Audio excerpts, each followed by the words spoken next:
नमस्कार. डी-एस चॅनलमध्ये आपले स्वागत आहे. येवला शहरात वसंत पंचमीचा उत्साह मोठ्या थाटामाटात पाहायला मिळाला. नागपुरी हलबा समाजाच्या वतीने शहरातून भव्य पालखी मिरवणूक काढण्यात आली. पारंपरिक वाद्य, लेझिमचा गजर आणि महिला व बालगोपाळांचा उत्साह अशा भारावलेल्या वातावरणात येवला शहराच्या सांस्कृतिक वैभवात आज पुन्हा एकदा भर पडली. निमित्त होते वसंत पंचमीचे.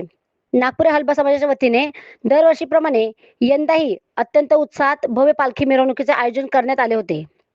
महिला व मुले या मिरवणुकीचे मुख्य आकर्षण ठरले. ते म्हणजे समाजातील महिला आणि बालगोपाळांचे लेझिम नृत्य. पारंपरिक वाद्याच्या तालावर ठेका धरत आबालवृद्धांनी या उत्सवाचा आनंद लुटला. लेझिमच्या कडकडाटाने आणि जय हलबाच्या जयघोषाने येवल्याच्या मुख्य बाजारपेठेतील रस्ते दुमदुमून गेले होते. पालखी पूजन आणि मिरवणूक शहरातील मुख्य बाजारपेठेतून ही मिरवणूक काढण्यात आली. जागोजागी पालखीचे स्वागत आणि पूजन करण्यात आले. फुलांनी सजवलेली पालखी आणि त्यामागे चालणारा जनसमुदाय समाजाच्या एकतेचे दर्शन घडवत होता.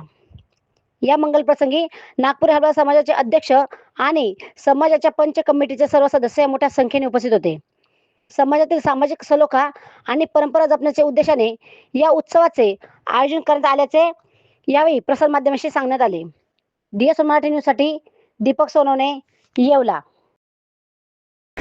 आमचा हा बसंत पंचमीचा जो कार्यक्रम दरवर्षी येणार आहे, या बसंत पंचमीच्या कार्यक्रमामध्ये आमचा जो हलबा समाज आहे, या हलबा समाजाच्या सर्व महिला आणि समाज बांधव हे यामध्ये भाग घेऊन या कार्यक्रमाला आणि ह्या पालखीच्या मिरवणुकीला सर्वांनी स्वयंस्फूर्तीने भाग घेऊन ही मिरवणूक चांगल्या स्वच्छ आणि चांगल्या जबरदस्त रीतीने येवल्या शहरामध्ये याचं म्हणजे प्रदर्शन केलेलं आहे.